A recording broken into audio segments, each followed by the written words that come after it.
قاہرہ میں خلیفہ کا انتقال ہو چکا ہوتا ہے، شبخون کے ذریعے مسلمان کمانڈر ان چیف بھی شہید ہو جاتے ہیں، اور اس وقت مسلمان فوج کی قیادت اور اس کا نظم ایک نئے سپہ سالار کے ہاتھ میں آتا ہے، جو بعد میں تاریخ میں رکن الدین بیبرس کے نام سے یاد کیے جاتے ہیں۔ اس صلیبی کیمپین میں موجود برٹش ریجمنٹ اور ٹیمپلر اور ہاسپٹلر نائٹس بھی لوئی کے بھائی کو مشورہ دیتے ہیں کہ پچھلی فوج کا انتظار کیا جائے اور ہم چند ہزار کے دستوں کے ساتھ منصورہ میں داخل نہیں ہوتے،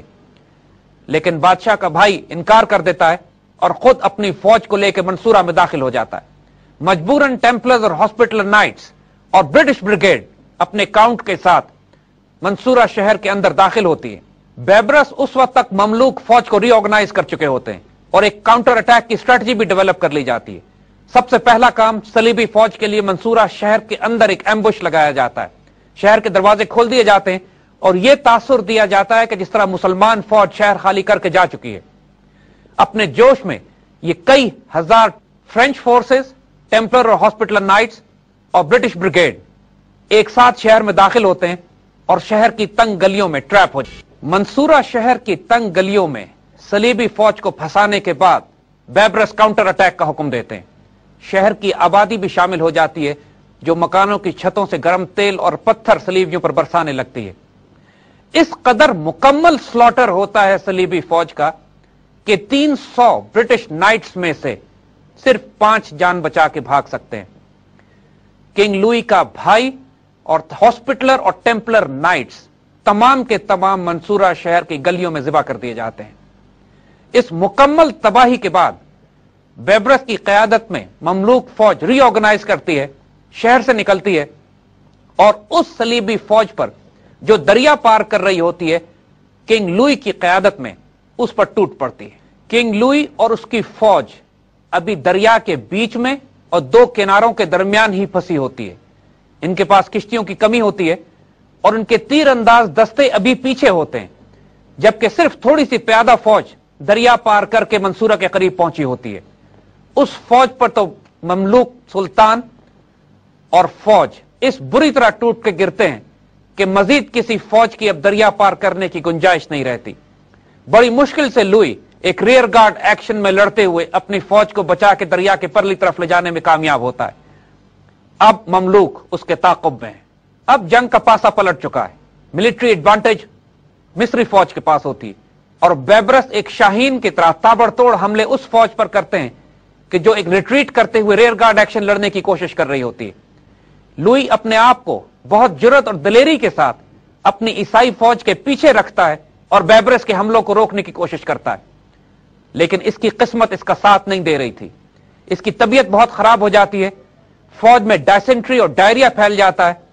اور اس شدید مزاحمت کے باوجود پوری قوم قحط اور فاقے کا شکار ہو جاتی ہے کہ اس کی سپلائی لائن جو اس کے ساتھ تھی اور دریا کے راستے اس تک آ رہی تھی، اس تک مسلمان قبضہ رسائی حاصل کر کر اس پر قبضہ کر لیتے ہیں۔ اب صلیبی فوج چاروں طرف سے گھیرے میں ہوتی ہے اور بادشاہ اس قدر بیمار ہو جاتا ہے کہ اس کے پاس مزید لڑنے یا پیش قدمی کی بھی طاقت نہیں ہوتی۔ چاروں طرف سے گھری جانے والی یہ صلیبی فوج اب مسلمانوں کی آخری یلغار کا انتظار کرتی ہے اور بادشاہ کو ایک مکان میں رکھ کر اس کے باڈی گارڈ دستے اس کے آخری دفاع کی تیاری کرتے ہیں۔ بادشاہ اپنے ایک جنرل کو بیبرس کے ساتھ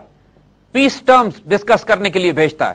لیکن کمانڈ اور کنٹرول اس بری طرح ٹوٹ چکا ہوتا ہے اس صلیبی فوج کا اور اس قدر افواہیں اور کنفیوژن گردش کر رہی ہوتی ہیں کہ اس کاؤنٹ کو یہ پیغام ملتا ہے کہ بادشاہ نے سرنڈر کرنے کا حکم دیا ہے اور تمام صلیبی فوج ایک غلط فہمی کی بنیاد پر بیبرس کے آگے ہتھیار ڈال دیتی ہے۔ بادشاہ لوئی اپنے تمام جنرلز اور فوج کے ساتھ